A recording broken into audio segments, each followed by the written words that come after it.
The tale of the Trojan War, one of the most famous stories in history. Archaeologists have shown there really is a war here at Troy.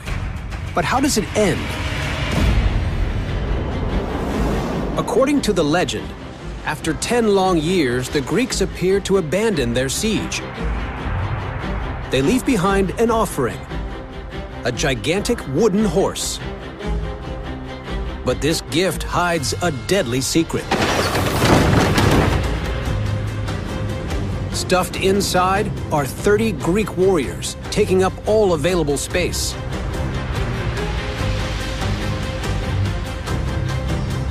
They hope they can fool the Trojans into taking them into the city. Can there be any truth in this legend? Archaeologist Louise Schofield searches for evidence that the Trojans might really fall for the famous trick. Chilling remains found in the citadel hint at an answer. During the excavations at Troy, dozens and dozens of horse skeletons were found, of which these are 2 skulls. The fact that we found so many is really unusual for a Bronze Age site, and it backs up the importance of horses to the culture of the Trojans. Horses are a significant part of Bronze Age culture and economy. They also play a vital religious role.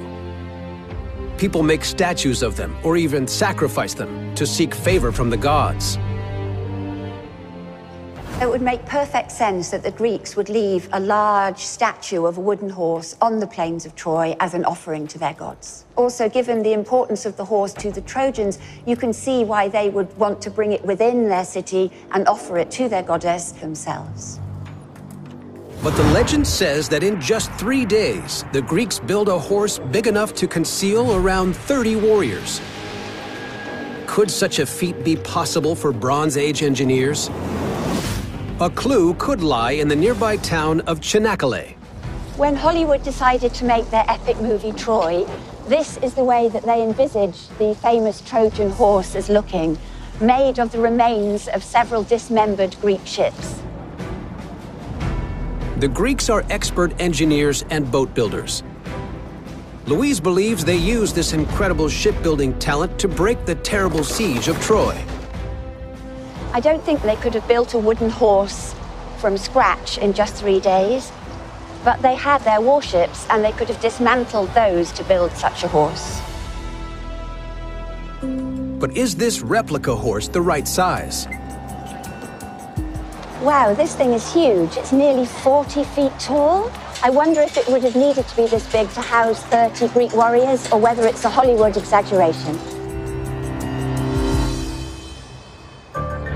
At Nottingham Trent University, England, head of engineering Neil Mansfield gears up to undertake a unique experiment to investigate how big the Trojan horse has to be. The question is, can we really build a wooden horse that will fit 30 men and to get it through those gates to the city of Troy? Neil starts with a modern-day comparison. Okay, so we're going to be getting into the van. He wants to know what size vehicle will hold 30 people. Can you come? All right. He estimates this empty van could be a good starting point for the body of the horse. 21, 22. But we've only got 22 crammed into this van. So if you make it even bigger to fit 30 in, it's going to be enormous.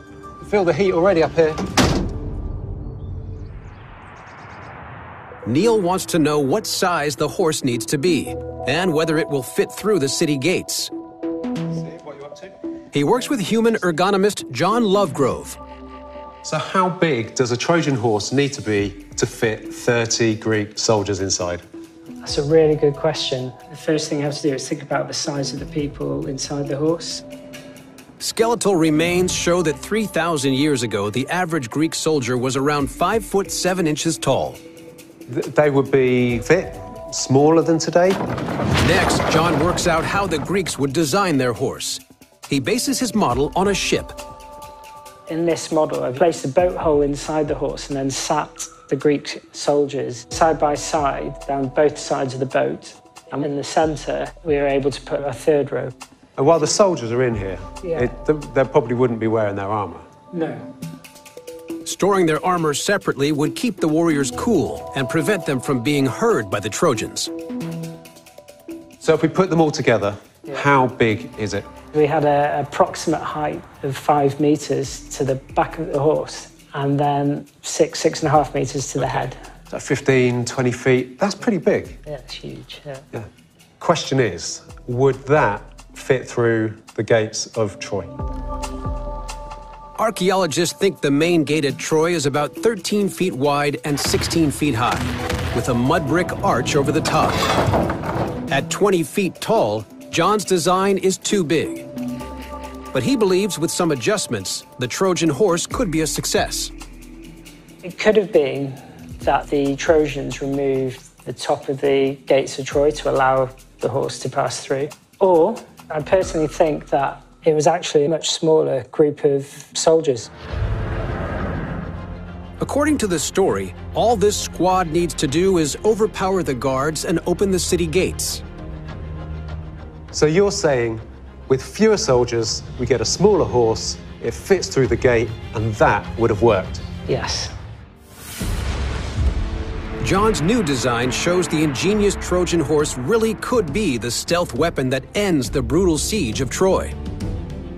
Maybe there weren't 30 soldiers inside the Trojan horse. Maybe it was a smaller number. But we can't forget these Greeks. They were outstanding engineers. They knew what they were doing, and I think they could have done it.